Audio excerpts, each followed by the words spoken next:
ବ୍ୟବସାୟୀ ମାନେ ହିଁ ବେନିଫିଟ୍ ପାଉଛନ୍ତି ଗୋଦାମ ମାଲା ଭଲ ପଇସା ପାଉଛନ୍ତି ତାପରେ ଆମ ସରକାରଙ୍କର ନୀତିଗତି ଠିକ୍ ନାହିଁ ଯଦି ଠିକ୍ ଥାନ୍ତା ଆଳୁ ଆଜିକା ଡେଟ୍ରେ 50-60 ଟଙ୍କା ବିକ୍ରି ହେଇନଥାନ୍ତା କେବଳ ସରକାରଙ୍କ ଯୋଗୁଁ ଯେଉଁ ଆସିଛନ୍ତି ଆମର ମାଝୀ ସରକାର ଯେଉଁ ଆସିଛନ୍ତି ନୂଆ ସରକାର ଇଏ ଅଳ୍ପ ଦିନ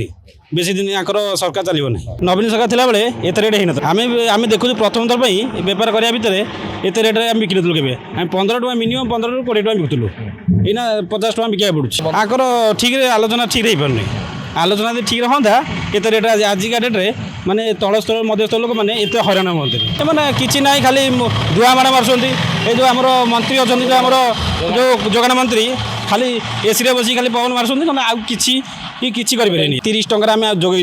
ଦେବୁ ଟ୍ରେନ୍ରେ ଆଉଛି ବସ୍ରେ ଆଉଛି ମାନେ ଆମେ ପୁରା ପବନ କରିଦେଉଛନ୍ତି ପୁରା ଭୋଟ୍ ନେଲା ବେଳେ ଏମିତି ପବନ କରିନଥିଲେ ବର୍ତ୍ତମାନ ଏଇନା ଯେଉଁ ଭଳିଆ ପବନ ବାଡ଼ କରୁଛନ୍ତି ଲୋକମାନେ ପୁରା କାନ୍ଦୁଛନ୍ତି ଏଇନା ଲୋକ ମରିଯାଆନ୍ତୁ ପଛକେ କିଛି ଅସୁବିଧା ନାହିଁ ତାଙ୍କର କିନ୍ତୁ ଆମେ ଆଳୁ ତ ଯୋଗାଇ ଦେବୁ ଆଉ ସେ ହେଲିକପ୍ଟର ଆଣିବେ ନହେଲେ ଉଡ଼ାଜାହାଜରେ ଆଣିବେ ଭାବୁଛନ୍ତି ବୋଧେ ଆମେ ପୁରା ଆଳୁ ପୁରା ଆଭେଲେବୁଲ୍ ପୁରା ଓଡ଼ିଶାରେ କହୁଛନ୍ତି ଇଏ ଗୋଟେ ବସ୍ତା କିଣା ଆମର 1800 ଟଙ୍କା ନେଇଗଲେ 1900 ଟଙ୍କା ନେଇଗଲେ ମାନେ ଗୋଟେ ବସ୍ତା ଆମେ ବିକିବୁ କେତେ ଆମେ ବିକିବୁ କେତେ ତାହେଲେ ପୁଣି ଭଡ଼ା ଅଛି ତା ଦେହରେ ସଡ଼ା ପଚା ବାହାରିବ ଦାଗି ଦୁଗା ବି ବାହାରିବ ସେମିତି ମାନେ ନାହିଁ ଆମେ ହିଁ ହଇରାଣ ହେଉଛୁ ନା ଆଉ କ'ଣ କରିବୁ।